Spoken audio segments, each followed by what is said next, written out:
They tell you the system is fair. They tell you the process is transparent. They tell you that when it comes time for your rating review, it's just a routine checkup, a simple formality to ensure everything is still accurate, a benign bureaucratic tick mark on a clipboard. But if you've been through it, or if you've been dreading the letter that says, "We need to talk," you already know that's a carefully crafted lie. The VA doesn't want you to know what really happens behind the closed doors of those compensation and pension C&P exams, or how the rating specialists look at your file when they decide if your life-changing benefits are going to stay put, or if they are about to be slashed. This isn't just about documenting symptoms. This is about thresholds, unwritten criteria, and internal metrics designed to manage the budget, not necessarily your well-being. We're pulling back the curtain today on the 7 biggest secrets the VA hopes you never uncover about the rating review process, secrets that are costing veterans thousands of dollars and years of stability. The first and perhaps most terrifying secret is the unspoken thresholds, the invisible targets for reduction. You think the review is simply comparing your current symptoms to the criteria listed in 38 CFR, the Code of Federal Regulations. And yes, technically, that's what they are supposed to do. But what they actually do is look for specific high-value ratings, ratings that cost the VA a significant amount of money, and they apply an exponentially higher level of scrutiny to those files. We are talking specifically about the 50% rating and the 70% rating, and the massive gulf of difference between them. Why the focus here? Because moving a veteran from 70% down to 50% saves the government a substantial sum monthly, and it often removes them from crucial secondary benefits like total disability individual unemployability, TDIU, eligibility, or enhanced health care access. The rating specialists aren't just looking for improvement. They are looking for the absence of the key symptoms that pushed you over that specific threshold in the first place. If you are rated 70% for a mental health condition, the regulation demands near constant impairment, significant occupational and social impairment, and sometimes even suicidal ideation or weekly panic attacks. When you walk into that review, the examiner is not looking to confirm you still have anxiety. They are specifically searching for evidence that your symptoms have stabilized to the point where they only cause moderate or mild bar social and occupational impairment, which is the definition of a 30% or 10% rating, respectively. This is a subtle but critical shift in perspective. They aren't trying to help you. They are trying to classify you. This search for stabilization is relentless. They will scrutinize the frequency of your visits to mental health professionals. They will look for gaps in treatment. They will ask leading questions about hobbies or recent social outings, not because they care about your weekend, but because they are trying to establish a baseline of functionality that contradicts the high-level criteria you were initially awarded. If you mention you went fishing last month, the examiner may internally translate that as can participate in social activities with minimal supervision, which directly undermines the 70% standard of severe social isolation. This focus on high-value ratings means that if you have a 10% rating for tinnitus, your chance of a review leading to reduction is statistically much lower than someone with a 70% rating for PTSD, simply because the cost-benefit analysis for the VA is different. Understand this. The higher your rating, the more critical and defensive your approach to the review must be, because you are a larger target. Now, let's dive into the sheer volume of regulatory text that supports this targeted scrutiny, because understanding the language they use is half the battle. When we look at 38 CFR Part 4, which governs the schedule for rating disabilities, the language is incredibly subjective, and this subjectivity is weaponized during reviews. Take, for instance, musculoskeletal conditions. A veteran might have a 40% rating for limited range of motion in their knee. The criteria for maintaining that 40% rating are based on specific measurements of flexion and extension, often measured in degrees. But what happens during a review? The examiner, often a contractor who sees dozens of veterans a day, may use a different instrument, or apply slightly different pressure, or measure the painful motion threshold differently. The VA doesn't want you to know that the single most common justification for a reduction in a musculoskeletal rating is a subtle difference in the goniometer reading during the C&P exam compared to the original claim. Why? Because the original claim might have been based on flare-ups or maximum pain, while the review is often conducted on a good day or without the veteran adequately emphasizing the pain caused by the full range of motion.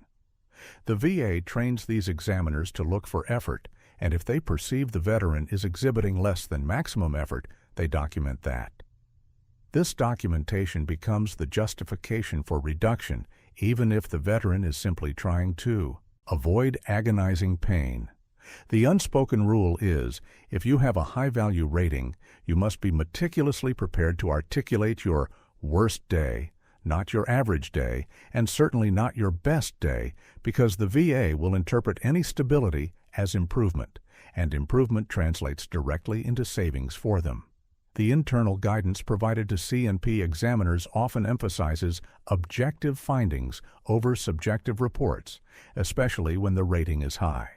If your original 70% rating was based heavily on your subjective report of symptoms, the review is designed to find objective clinical evidence to contradict that report, even if that evidence is marginal. This is the constant battle, the veteran's reality versus the VA's ledger. This brings us directly to the second major secret. The C&P examiner's hidden agenda, the difference between a review exam and an initial claim exam. When you first filed your claim, the C&P examiner's primary goal was to establish a nexus, a link between your current condition and your service. They were evidence gatherers trying to connect the dots. When you go in for a rating review, their mission changes fundamentally. Their mission is now to justify the current rating or provide evidence for its reduction. They are not looking for new connections. They are looking for stability, improvement, or critically, misdiagnosis. This is the hidden agenda. A review examiner is often subtly encouraged to question the accuracy of the initial diagnosis if they can find any wiggle room. For example, if you were rated for major depressive disorder, but the examiner feels your symptoms align more closely with adjustment disorder, they might write a medical opinion stating that the original diagnosis was likely incorrect, and that the EPI current symptoms do not meet the criteria for the higher-rated condition. This is a massive red flag. The VA doesn't want you to know that the C&P examiner is essentially acting as a quality control agent for past decisions, especially those made years ago when the initial claim was filed. They are looking for reasons to clean up the records, and cleaning up often means reducing the cost of the claim. Think about the structure of the examination itself. During an initial claim, the examiner spends time reviewing the entirety of your service record, trying to establish the event. During a review, they spend significantly less time on the service connection and significantly more time on the current functional impact. They are using a specific tool, the Disability Benefits Questionnaire, DBQ. While the DBQ seems standardized, the narrative portion, the examiner's final summary, and medical opinion is where the damage is done. The VA doesn't want you to know that the narrative is often highly subjective and can be heavily influenced by the examiner's personal biases or, more commonly, their training emphasis. If the training emphasis for that quarter is to reduce the backlog of high-cost mental health claims, the examiner may be inadvertently or intentionally guided to focus on stability metrics. They are trained to look for gainful employment, social interaction, and ability to perform activities of daily living. If you tell them you manage to cook dinner most nights, they will document independent ability to manage nutrition and household tasks, which directly contradicts the severity required for a high rating. The secret here is that the review exam is not a neutral medical consultation. It is an adversarial proceeding masquerading as a checkup. You must enter that room treating the DBQ as a legal document, not a medical intake form. Every single answer must be filtered through the lens of the rating criteria you are trying to defend. If the criteria for 70% requires near constant impairment, then any admission of good days must be immediately qualified with the severity and frequency of the bad days. The VA relies on veterans being polite, cooperative, and understating their chronic distress. And that reliance is their biggest weapon. This leads us to the third critical secret they conceal. The myth of the permanent rating. When P&T status is truly vulnerable. Veterans who achieve permanent and total P&T status often breathe a sigh of relief, believing they are safe from further review. The VA perpetuates this myth of invulnerability.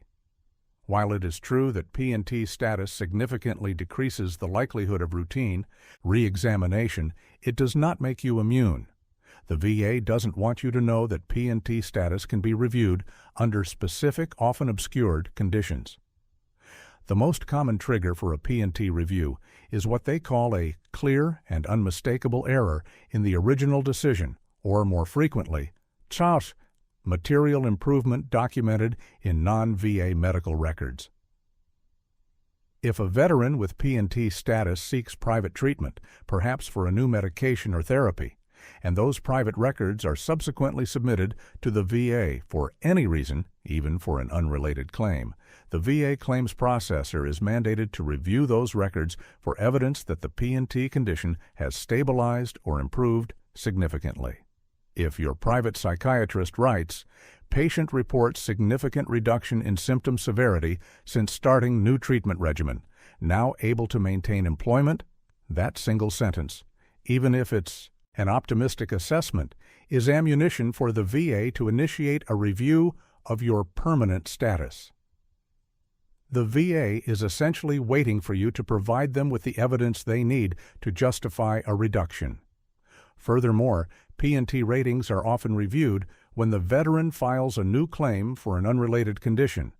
Let's say you have P&T for orthopedic issues and you file a new claim for sleep apnea.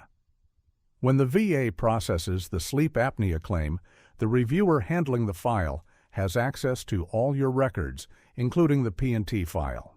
If they notice any inconsistencies or recent entries in your VA medical history that suggest a high-rated condition is less severe than initially determined, perhaps a recent physical therapy note that says veteran exhibited excellent strength and range of motion today, they can flag the P&T rating for targeted review. The VA relies on veterans thinking in silos. This new claim is separate from my P&T claim. The truth is, the VA views your file holistically, and every interaction is an opportunity for scrutiny. The only way to truly safeguard a P&T rating is meticulous control over the information entering your VA file, especially any documentation suggesting a significant, sustained return to normal functioning. The criteria for reduction of a P&T rating are extremely high. They must show sustained, major improvement. But the VA only needs enough evidence to initiate the formal process, forcing the veteran into a stressful, defensive battle that can last years. This leads us into the fourth secret, which offers a critical counter-strategy. The power of the lay statement. Loophole: how your personal testimony overrides clinical observation in specific cases. The VA constantly pushes the narrative that objective medical evidence is supreme. They want you to believe that if a doctor measures your knee and says you have X degrees of motion, your pain doesn't matter.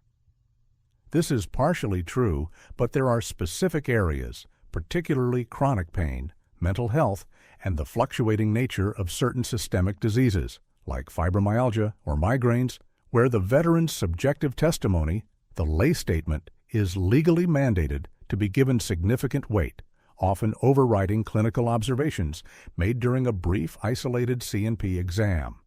The VA doesn't want you to realize that your testimony about the functional impact of your condition is, in many cases, the only objective evidence of your true impairment. Consider chronic pain.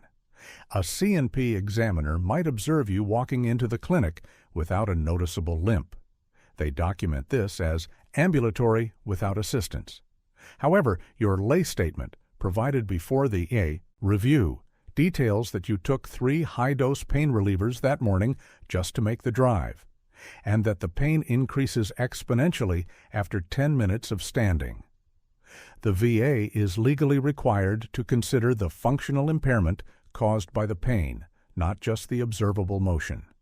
If the criteria for your rating includes the phrase painful motion, and you document that all motion is painful, even if the range of motion is technically normal, the rating should be based on the limitation caused by the pain.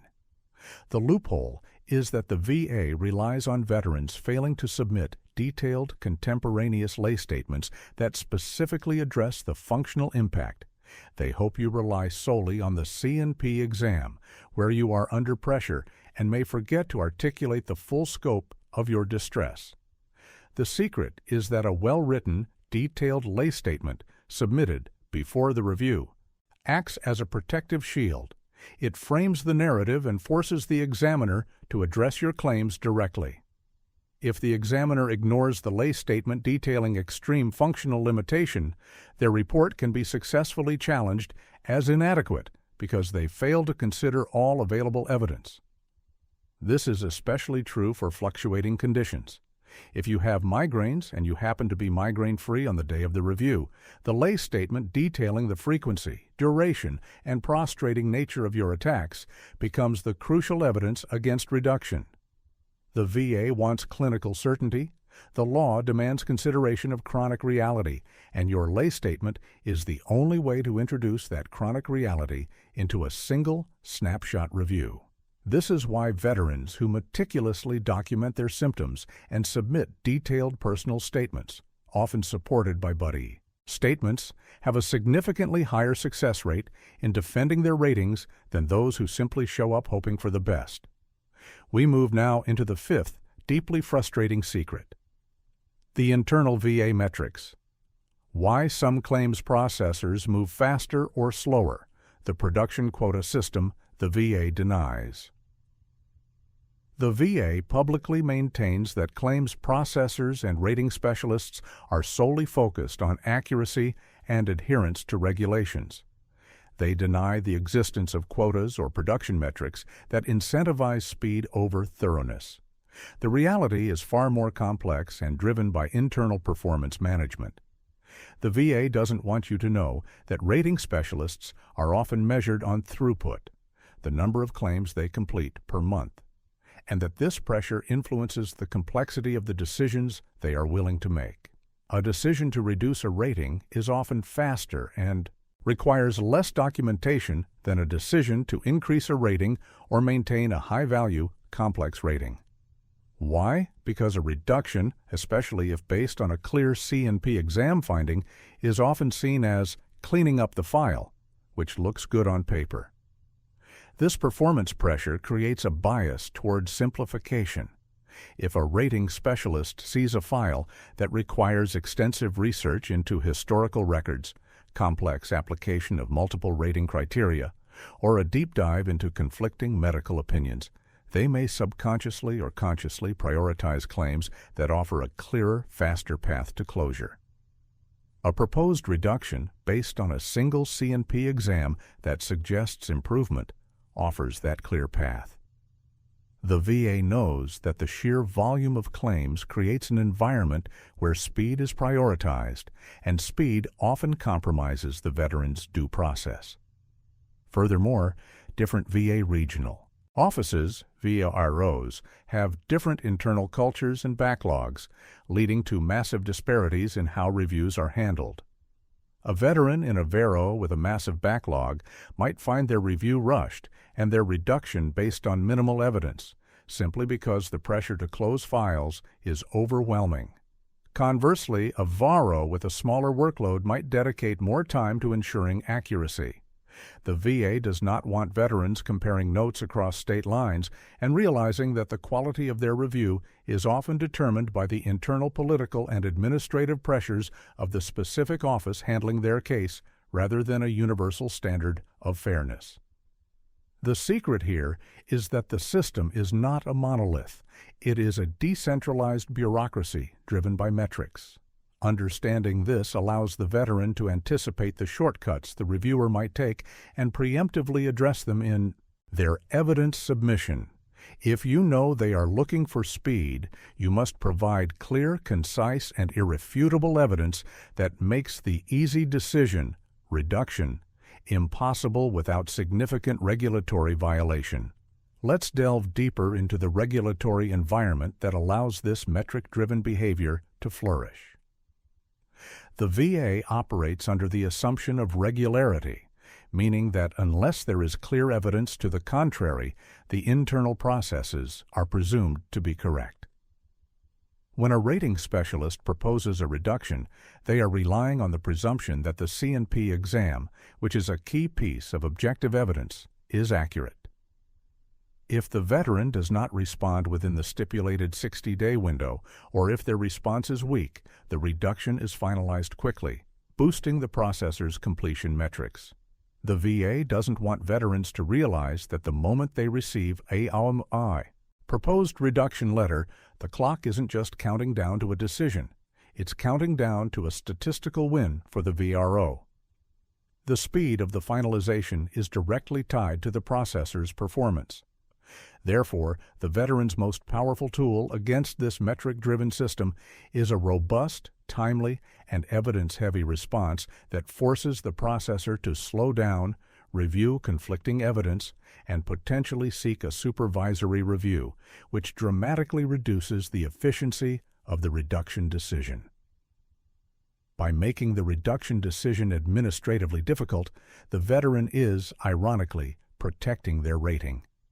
This brings us to the sixth secret, one that is truly empowering. The magic words for avoiding reduction. Specific legal and medical phrases that trigger protection flags in the system.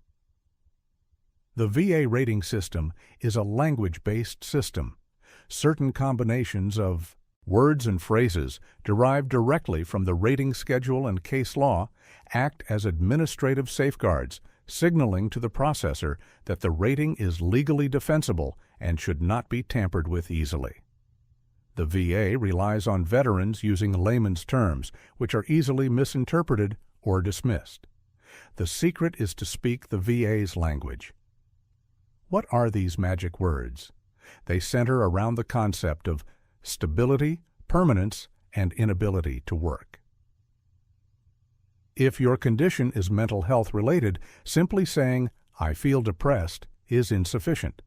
The protective language involves phrases like, "My symptoms are grossly resistant to treatment," or "The condition causes near constant occupational and social impairment," CHACMAS, or "I am unable to maintain employment due to the severity and frequency of functional loss." The phrase "grossly resistant to treatment" is crucial because it directly addresses the VA's expectation of improvement.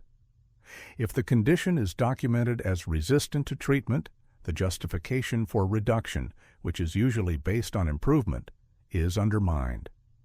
For physical conditions, the magic words relate to pain and functional loss. Instead of saying "my back hurts," you must use terms like "the condition results in severe functional loss beyond the range of motion impairment," or "the pain is prostrating and requires frequent bed rest," or most powerfully, "the condition is static and non-responsive to therapy." The word static is an administrative flag indicating that the condition is unlikely to improve, which aligns with the criteria for a P&T designation. If you have an orthopedic condition and the C&P examiner documents improvement in range of motion, but your medical records and lay statement consistently use the term painful motion, and prostrating pain, the rating specialist is legally obligated to rate based on the functional limitation caused by the pain, even if the measured motion is better. The VA doesn't want you to realize that embedding these specific legal phrases into your medical records and lay statements creates a paper trail that makes a reduction decision administratively risky for the processor. They are forced to justify why they ignored the language of the rating schedule, which is a heavy lift. This is why working with a professional who understands the exact wording of 38 CFR Part 4 is essential. They can translate your human experience into the VA's administrative language, creating an impenetrable defense. We must elaborate on the concept of grossly resistant to treatment, as this is perhaps the single most potent phrase in defending a high-value rating. When a veteran is receiving ongoing treatment, the VA typically expects that treatment to yield results over time. If the VA can argue that the veteran has not tried all available treatments or that the current treatment is working, they have grounds for review and potential reduction. However, if the medical documentation, reinforced by the veteran's lay statement, consistently uses the term grossly resistant to treatment, it fundamentally changes the narrative. It signals that the veteran is compliant with treatment, but the underlying pathology is so severe that it is unresponsive to standard therapeutic modalities. This narrative shifts the focus from "is the veteran getting better?" to "how severe is the underlying disease process?" By establishing treatment resistance, the veteran effectively blocks the most common justification for reduction, stabilization, and improvement. The VA knows this. Phrase is a regulatory shield, and they certainly don't advertise its power to veterans. Utilizing this language requires the veteran to actively discuss this concept with their private physicians, ensuring that the records reflect the ongoing, severe nature of the disability, despite therapeutic efforts. The seventh, and arguably most dangerous, secret is the proposed reduction trap. Why ignoring the first letter is the most expensive mistake. When the VA intends to reduce your rating, they don't just send a final decision, they send a proposed reduction letter. This letter is designed to look like a formality, a notice of intent, but it is, in fact, a crucial legal deadline that most veterans fail to fully utilize. The VA doesn't want you to know that the 60-day window following that letter is your single best opportunity to stop the reduction before it takes effect, and that failing to respond robustly is treated as tacit agreement. The trap lies in the timeline.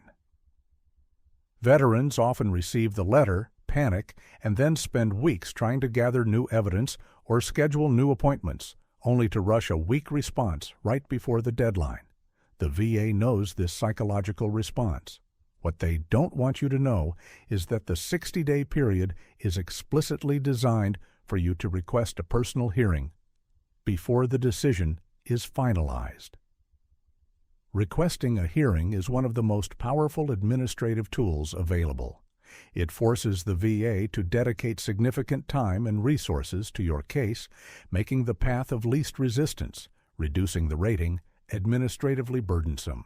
A hearing allows you or your representative to confront the evidence, usually the C&P exam, that led to the proposed reduction and present counter-evidence directly to a decision review officer, CHANRE, DRO, or a similar high-level adjudicator, rather than just a claims processor.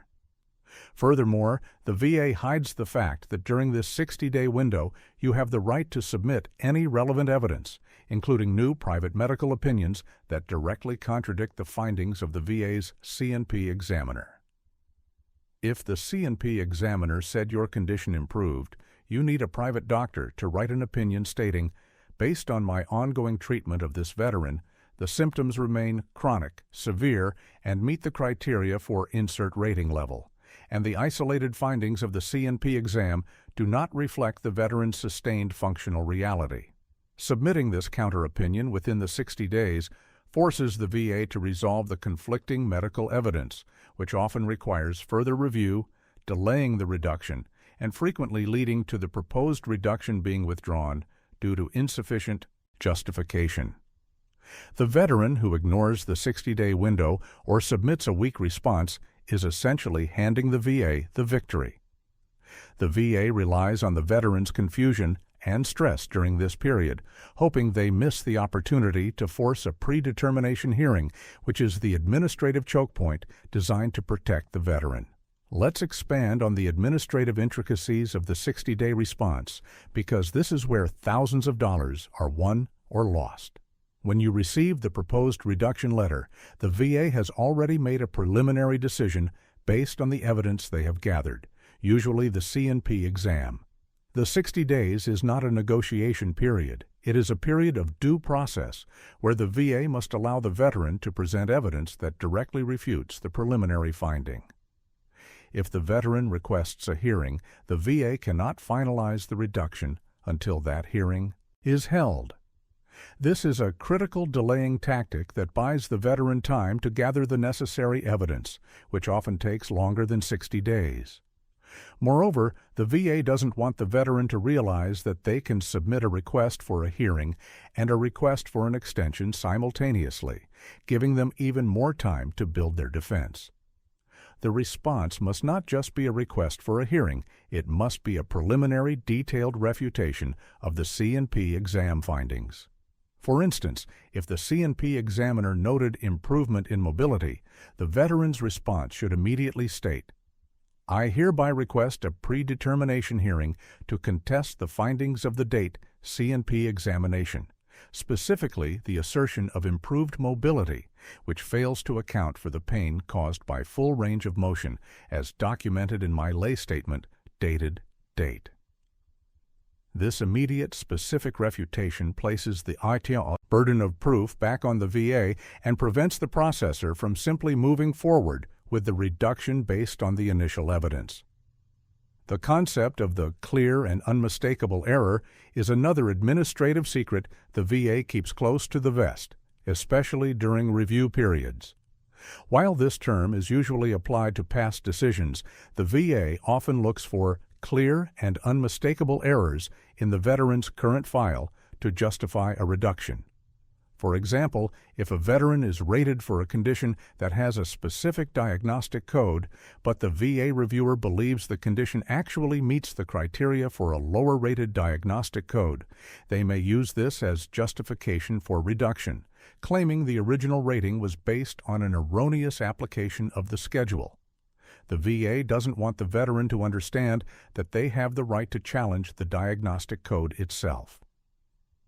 If the VA proposes a reduction by changing the diagnostic code, the veteran must immediately seek a medical opinion that specifically defends the original diagnosis and its alignment with the higher-rated code. This legalistic battle over diagnostic codes is often the true reason for a reduction hidden behind vague language about improvement. The VA is exploiting the fact that most veterans are not familiar with the nuances of the rating schedule's diagnostic framework. Furthermore, we must address the issue of stagnation versus sustained improvement. The VA frequently confuses these two concepts during reviews. Stagnation means the condition has reached a plateau and is unlikely to improve further, which is often a marker for P&T status. Sustained improvement means the veteran is demonstrably better and their functional impairment has decreased. The VA relies on the C&P examiner to conflate stability with improvement. If a veteran has had the same level of function for 5 years, the VA may argue that this stability proves the condition is not as severe as initially rated. The secret is that the veteran must proactively introduce evidence that proves the stability is at a high level of impairment, not a low level. This is done by continually submitting updated lay statements, even when not prompted for a review, detailing the ongoing struggle and the functional limitations. By creating a consistent record of severe sustained impairment, the veteran preemptively blocks the VA's argument that stability equals improvement. The VA wants a snapshot. The veteran must provide the entire chronic movie. The sheer volume of documentation required to defend a high rating is a deliberate barrier to entry. The VA knows that veterans, especially those dealing with severe mental or physical health issues, struggle with organization and bureaucracy. This struggle is often interpreted by the VA as non-compliance or lack of severity. The VA doesn't want you to realize that the effort required to maintain your rating is often equivalent to the effort required to initially obtain it. This includes maintaining meticulous logs of flare-ups, pain levels, and occupational difficulties. For example, a veteran with a high rating for migraines should maintain a detailed migraine journal, documenting the frequency, duration, and the need for prostration. If the VA initiates a review, that journal, submitted as part of the defense, is powerful evidence that directly contradicts any C&P examiner who suggests the condition is mild or infrequent. The VA relies on the veteran's exhaustion. The counter-strategy is relentless documentation. Let's also consider the subtle psychological manipulation inherent in the review process. The C&P examiner often begins the review by focusing on positive aspects. "How are you doing today?" or "Tell me about your hobbies." This creates a friendly, conversational atmosphere, encouraging the veteran to downplay their suffering. The VA doesn't want the veteran to realize that these seemingly innocuous questions are data points used to establish a baseline of functionality. If the veteran says, "I'm doing okay, thanks," that phrase is often documented as "veteran reports feeling well," which is a direct contradiction of the criteria for a high rating. The secret is to remain polite but clinically focused. Every answer must be framed in the context of the disability. When asked about hobbies, the answer should be, "I tried a hobby, but the pain usually forces me to stop after 15 minutes, which is frustrating because I used to be able to do it all day." This immediately turns a positive anecdote into evidence of limitation. The VA is trained to look for positive phrasing. The veteran must be trained to immediately qualify any positive phrasing with the functional limitation imposed by the service-connected condition. Finally, the ultimate overarching secret is this: the VA is designed to be reactive, not proactive, in favor of the veteran. They will not search for evidence to maintain your rating. They will rely on the evidence they have gathered, the C&P exam, to justify the reduction, and they will wait for you to prove them wrong. The burden of defense, once the proposed reduction letter arrives, shifts almost entirely onto the veteran. The VA doesn't want you to know that the system is fundamentally built on the assumption that if the veteran doesn't fight back effectively, the reduction is justified. This is why preparation is everything. You must have your lay statements prepared, your private medical records organized, and your understanding of the rating criteria sharp long before that review letter ever arrives.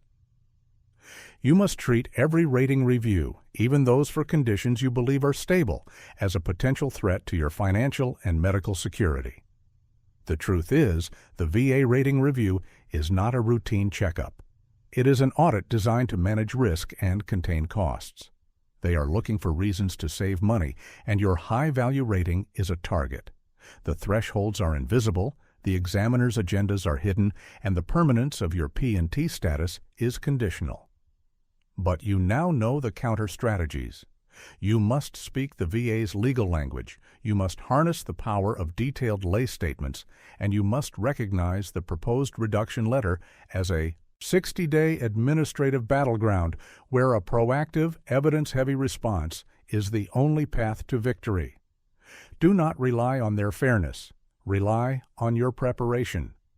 Understand the internal metrics and the administrative shortcuts they take and force them to slow down and adhere to the letter of the law. Your stability, your financial future, and your peace of mind depend not on hoping the VA acts justly, but on you knowing the secrets they desperately try to keep hidden. Go back to your file, review your rating criteria, and start building your defense today, because the best time to fight a reduction is long before the letter arrives. The battle for your benefits is one with paperwork, precision, and relentless persistence.